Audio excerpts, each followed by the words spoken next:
This episode contains descriptions of sexual violence and may not be suitable for everyone. Please use discretion. One of the things that makes me laugh all the time, and this tells you how old I am, we used to, back in Dallas, there was a street called Forest Lane, and you would drive up and down Forest Lane, and that's when you met boys. Now, can you imagine that today? Oh, would you stick your head out the window? I know, doesn't it sound ridiculous now? I mean, I'm sure people are rolling their eyes. Sheila Wysocki was a student at Southern Methodist University, SMU, in the 80s. Sometimes for fun, she and her friend Angela Samota would drive around Dallas. She had the coolest car. It was a Toyota Supra. And of course, she was adorable. And so it was great fun being with her because we would meet a lot of people. And so we would go up and down Forest Lane. How did you meet Angela Samota? I was just put with her as my freshman roommate. I remember my freshman roommate. How was yours? I mean, did you and Angela know this was totally the right match right away? It was not the right match right away. So I had to get used to her, and she had to get used to me. And when Angie and I call her Angie, when she and I were put together, she came from a very wealthy family. I obviously didn't. So we came from a different background. Angie had a boyfriend who was always hanging around. Sheila couldn't stand him. She thought he was controlling. And so things got off to a pretty rocky start between the roommates. But then, after the holidays, Angie broke up with the boyfriend. We just started hanging out. And, you know, it's back in the era of disco. That was the greatest thing, going out and dancing, and that was fun. And then we used to go to a place called the Rio Room, and the Rio Room was a private club that you had to have a membership. And Angie was very friendly with the, I guess they're called bouncers now, but he would always let us in, and we'd hang out and dance. And she drank, I didn't, I still don't, and so I was the designated driver. By the end of their first year, they did everything together. I think back to those days, and it was such a short period of my life, but it changed it completely. At the beginning of their sophomore year, in the fall of 1984, Angie decided to join a sorority. But instead of moving into a sorority house, she got a condo off campus. She'd begun dating an older guy. His name was Ben, and she wanted to be able to see him whenever she wanted. Sheila kept living in the dorm, and on the second weekend of October 1984, she was home visiting her mother in North Texas. So I was home, just got in from a haircut, and of course back then we didn't have cell phones, and the phone was ringing, so I ran in, went into my bedroom, picked up the phone, and on the other line was a sorority sister of Angie's and a friend of mine who was crying. Her words were, "There's been an accident." And I immediately thought Angie had a car accident. And I said to her, "Where is she? What hospital is she?" And my friend kept crying.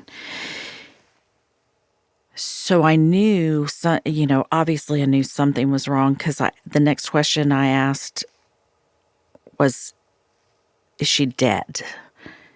And my friend was crying harder, so I knew that she was dead. And one of the things that Barbara said is that the police needed to talk to me. I'm Phoebe Judge. This is Criminal.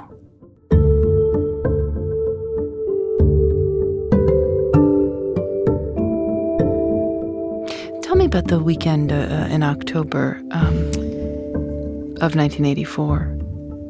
That was Texas-Oklahoma weekend. And what that means is the football season, they have in Dallas, they have this big football game every year.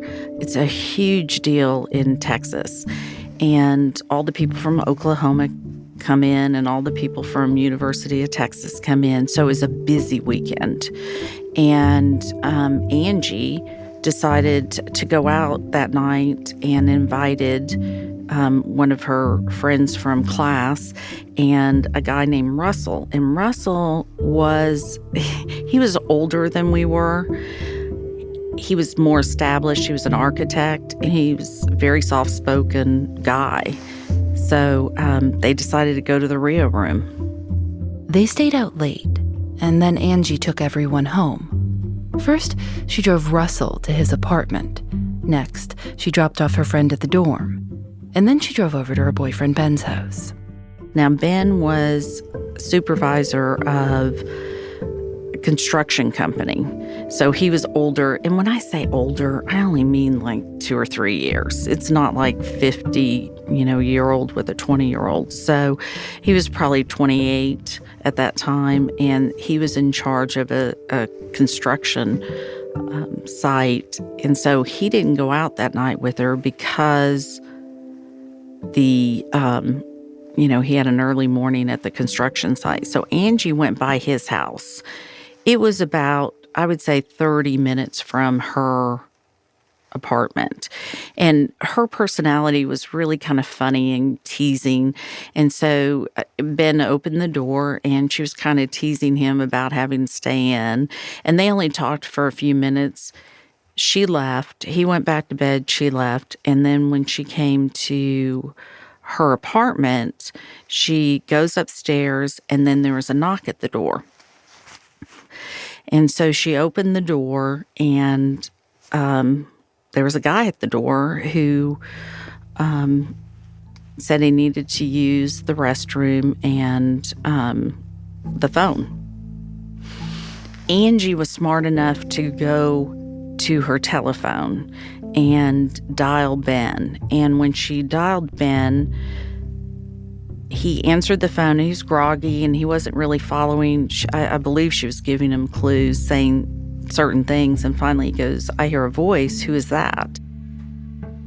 And she said, "Some strange man."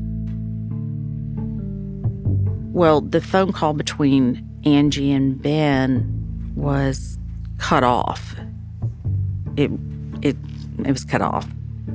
Ben, because it ended, and he didn't know what was happening, he got into his truck. And back then, we did not have cell phones. However, he had a cell phone because of the construction site.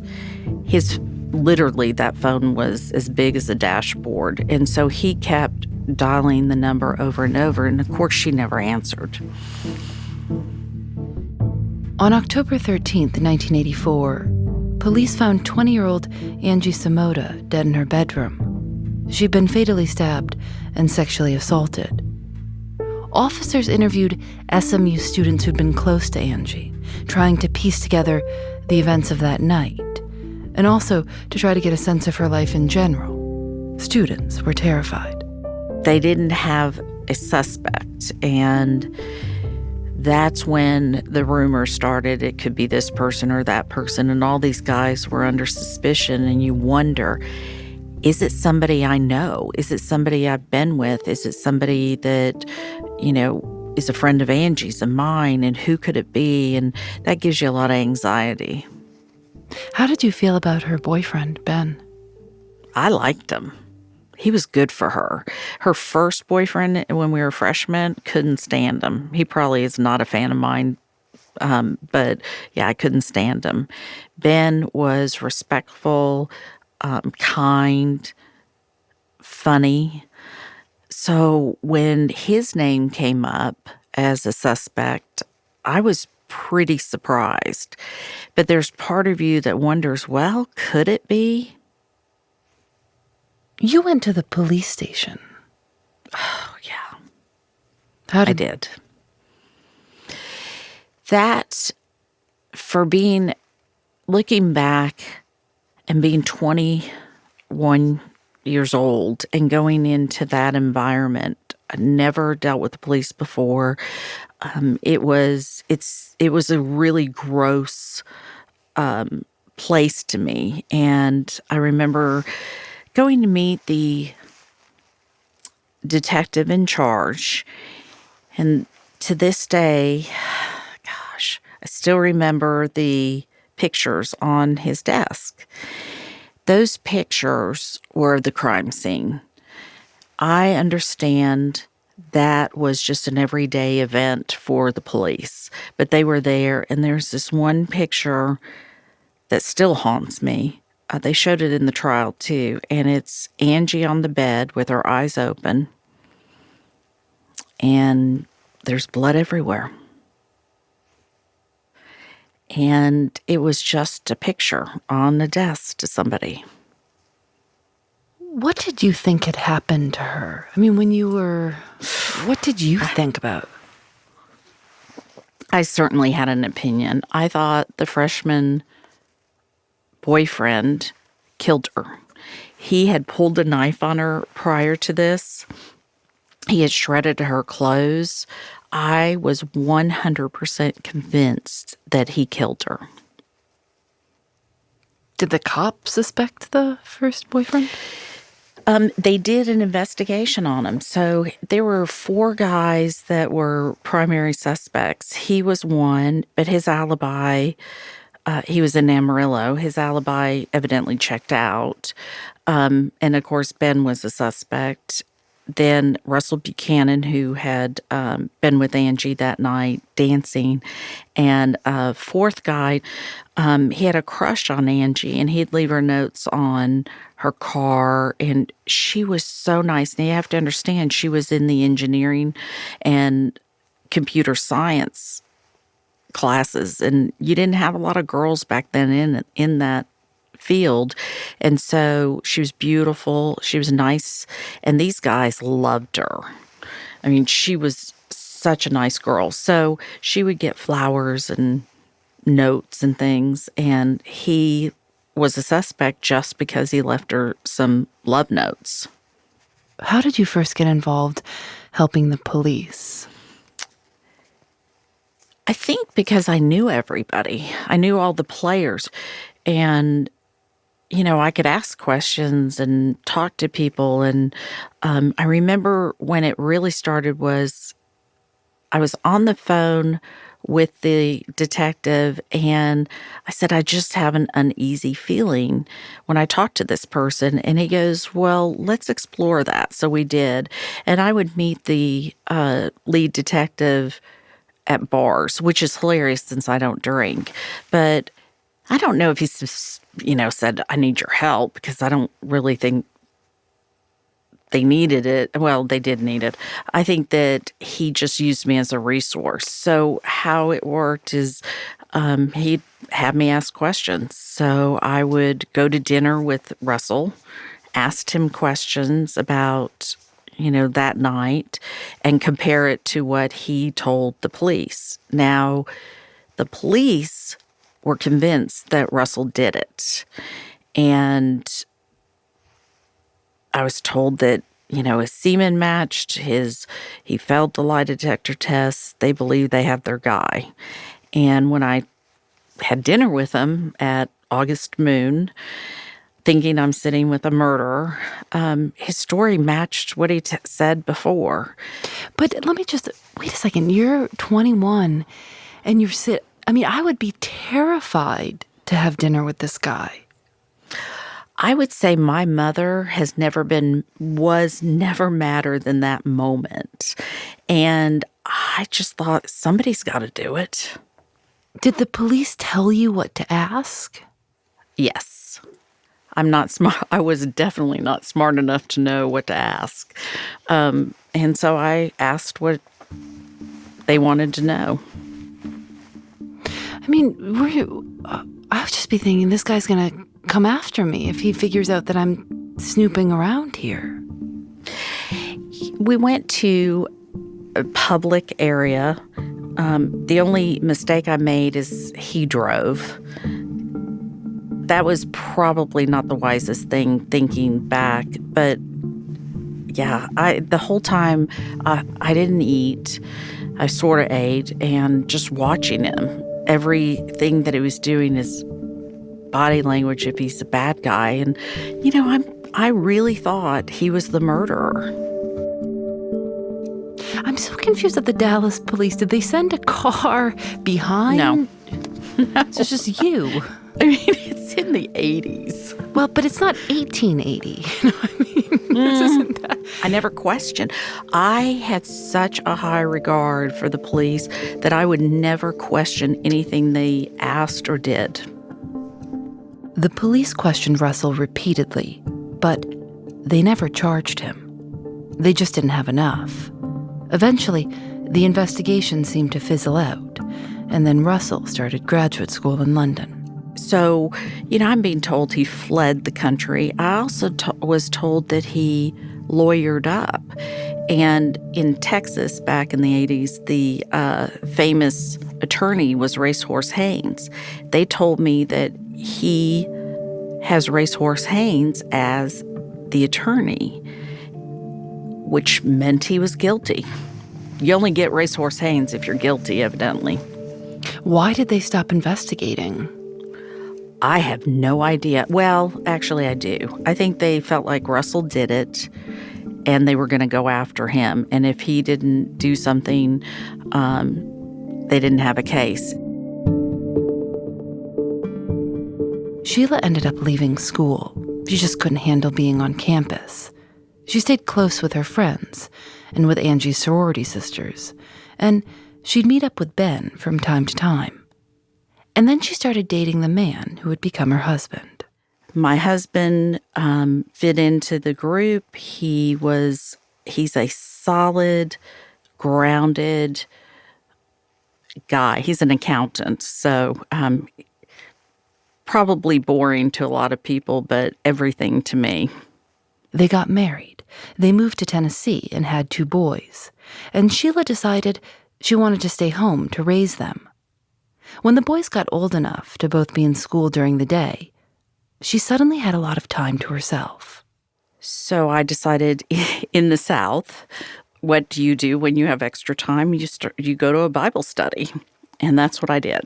I went to a Beth Moore Bible study at a church with some friends of mine, and we were studying Daniel. So I was in my bed trying to get through the homework, and I was laying back.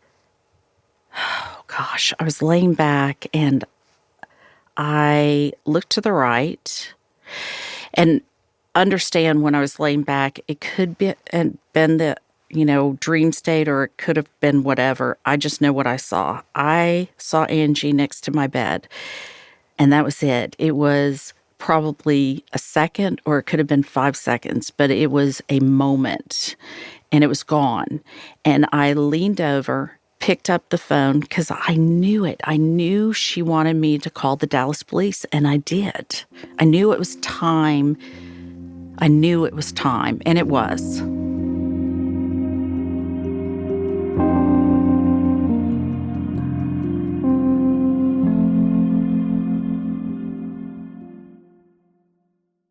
"20 years had passed since Angie's murder, and Sheila decided she wanted some answers. What did you say to the Dallas police? When I started calling, they did not have a cold case division at all. And they were working the current cases. They had no desire to talk to me at all. And I was like, I'm just going to keep calling until I get somebody who will at least do something, pull the record, look at it. So, yes, I have the personality of I'm going to keep trying. So how often, how frequently would you call the Dallas police? I know how often. Over a period of time, it was like 700 and maybe 750, 800 phone calls. It wasn't, it was over a year's period of time, so it wasn't every single day. It's just whenever I felt like it. Now we had cell phones. It was really easy to pick up the kids and get on the phone. And when you would call, would you say, hey, wait a second, you guys dropped the ball. What are you going to do? No. What are you going to do about this?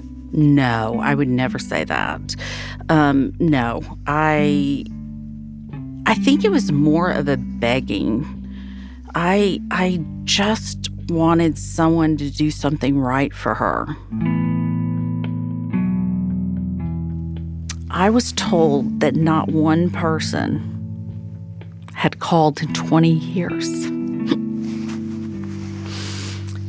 And I thought, gosh, she deserved better than that.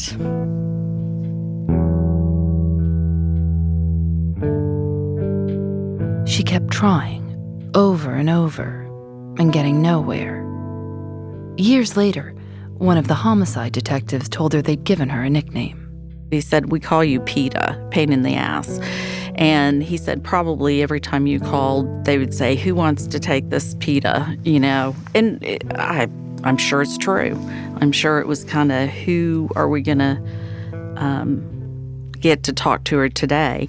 And one day I had a cookie exchange at my house, and then we went to the club afterwards, and I got a call back from this police officer from the Dallas Police Department. I can't tell you how exciting that was to me, because that guy was a rookie, which is hilarious. And he said that, oh no, they do have some things from that file. And I asked him a bunch of questions, got the answers, and it was one of those great moments. I knew they had it. I asked him one thing. He goes, oh, I have to ask my sergeant. Hang on. And I was like, no, don't go ask anybody. Just don't even worry about it, And he goes, oh, I'll call you back. Never heard from him again. And when I was blown off numerous times, I lived at that point in a gated, guarded community. That's one of the byproducts of Angie's death. I like living in a gated, guarded community.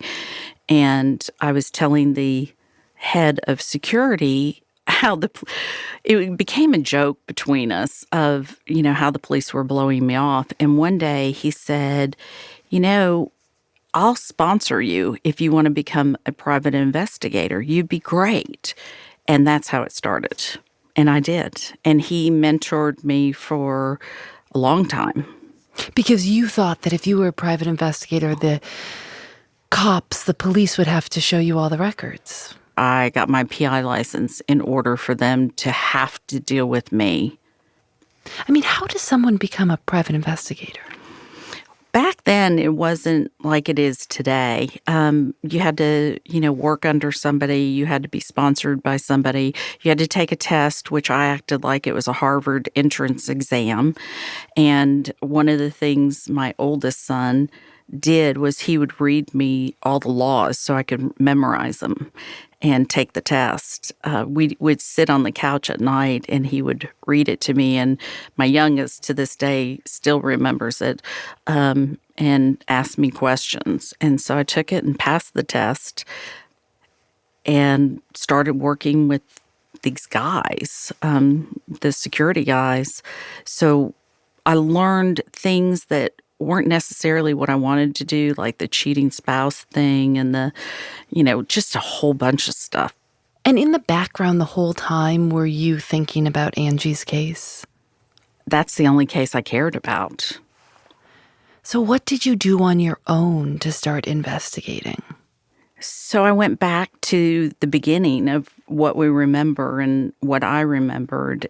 My son called it a war room. It wasn't a war room. It was pictures and, where people were. And it was very messy. And, I mean, is this what we see on TV? These pictures of people with little pieces of string drawn from here to there and pinpoints on a map? And well, yes, but no. I didn't have the string, but I did go back to the rate, because we had the internet, which is the greatest gift. I did go back to figure out the rapes in the area and how many were reported and if there was a pattern. Were you also now calling the Dallas police and saying, listen, I'm a private investigator. I need some information? So yes, I called them and I thought, oh my gosh, the heavens are going to open and they're going to be so excited. Oh my gosh, they so weren't. By now, she'd been pressuring the Dallas police for 5 years. And then Sheila finally got a detective to take her seriously and dig up the evidence from Angie's case. The detective's name was Linda Crum. And when she called me and we had our first conversation, I knew she was the right person, and she was. So she told me not only did they have the file and the evidence, they had the semen, they had the fingernail scrapings, they had it all, every frigging bit of it. Sheila asked about DNA testing, something they couldn't have done 20 years before. You know, the OJ case had happened when my youngest was born. I remember actually nursing him, listening to what this thing called DNA was and trying to figure it out, thinking, oh, I can use this in our case. We've just got to, I had no idea what DNA was back then. And so with the semen, I knew we had DNA. And it took about a year to get the DNA back. And what did the DNA show? Well, I'll tell you, that phone call came in, and she said they got him. And the next words I was thinking was going to be Russell Buchanan, because that's who I, all these years, had bad feelings towards. He was the bad guy, and it wasn't him. She said Donald Bess. And I'm like, who the heck is Donald Bess? I had no idea. And I'm going through my mind going, Donald Bess, was he in a fraternity? Was he on our, sister floor? Who is he? Could not place him for anything. I'll tell you, I didn't believe him. I was like, they screwed up. My initial reaction was, oh my gosh, something's wrong here. They must have messed up the DNA. And I start asking the detective, how she knew it was him. And the match was like 1 to 1 billion that it was him. I don't remember the exact numbers. But I did call the DA's office and talk to the assistant TA to ask him, are you sure that's the guy? Are you sure that was the right evidence? Because all these years I was told the evidence was, not there. Are you sure you got the right guy? Donald Bess was a convicted rapist who was out on parole in 1984 when he attacked Angie. By the time Sheila and Detective Crum figured out it was him, he'd been convicted of another attack and was serving life in prison. He would not talk to the female investigator because he, quote, thinks all women are bitches. And so he did talk to the male investigator. And one of the things that I thought was so ironic, you have a female investigator, you have this great female woman who did the autopsy, and myself, and these women did it. Sheila and her oldest son drove 650 miles from Nashville to Dallas for the trial. And I remember getting there. My son's sitting next to me, and Donald Bess walks into the room. Donald Bess was this beast of a human being. And I remember it was like the oxygen in the entire room was sucked out. He sits down, and I could not breathe. Angie's family and friends were all in the courtroom. The lawyers defending Donald Bess insinuated that Angie was somehow responsible for what had happened to her. And they trashed Angie's character and reputation. It was disgusting to me. She was a tease. She was this. She was that. It was, they brought in what she was wearing that night, and it was a beautiful outfit. But it was revealing. Back in those days, standard is probably something you can wear every day now. But, from the 80s, it was pretty revealing. It was her fault, basically. The jury deliberated for less than an hour. Donald Bess was convicted and sentenced to death. Why did you think that you could do this? Become a private investigator, solve the case? I didn't, but I had to try. She deserved it. You now have your own firm. What's it called? Without Warning, Private Investigation. And how many cases have you done? I was retiring my license after Angie's case because that's the only case I cared about. And I was approached numerous times from these families who are going through the same thing. And I thought, I'll just help this family. And then it started to grow from there. And as we're speaking right now, I'll have a call sometime this week from another family. I get hundreds, sometimes thousands of people contacting me. So I started working one by one cases. I don't have 400 cases. I used to take one a year. I have 5 right now. And you only do cold cases? I only do cold cases. Murder cases? Yes. I'm thinking about these women in your Bible study group. What do they have to say about your new career? Okay, so I'm not really invited to a lot of the foo-foo girl things because I don't have a lot in common with that anymore. I don't even do my cookie exchange anymore. She's currently investigating a case from 2015. A woman's body was found by fishermen in a cove in Tennessee. It was labeled an accident, but Sheila doesn't think it was. In our next episode, we'll go to Nashville to shadow Sheila as she investigates the case.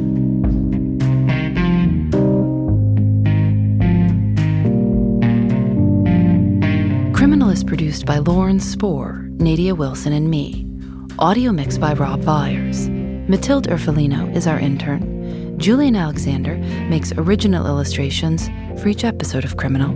You can see them at thisiscriminal.com. We're on Facebook and Twitter at Criminal Show. Criminal is recorded in the studios of North Carolina Public Radio, WUNC. We're a proud member of Radiotopia from PRX, a collection of the best podcasts around. Shows like Benjamin Walker's Theory of Everything. The Theory of Everything is a podcast where you never really know what's fake and what's real. That's because The Theory of Everything features both documentary and fiction. And he's just launched a new season. It's called False Alarm. The phone goes, And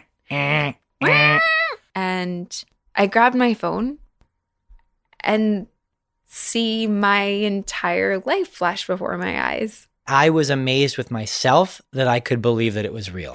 So, for the record, you like this guy. You like our president. Listen, I can relate to him because, as a stripper, you come into the world of fantasy, and I'm like, oh, yes, I'm going to give you this. I'm going to give you that. And then you give me money, and I run away. And then the alarm started going off on the television, the buzzer. This is not a drill. Take immediate action measures. Go listen. Special thanks to AdZerk for providing their ad-serving platform to Radiotopia. I'm Phoebe Judge. This is Criminal.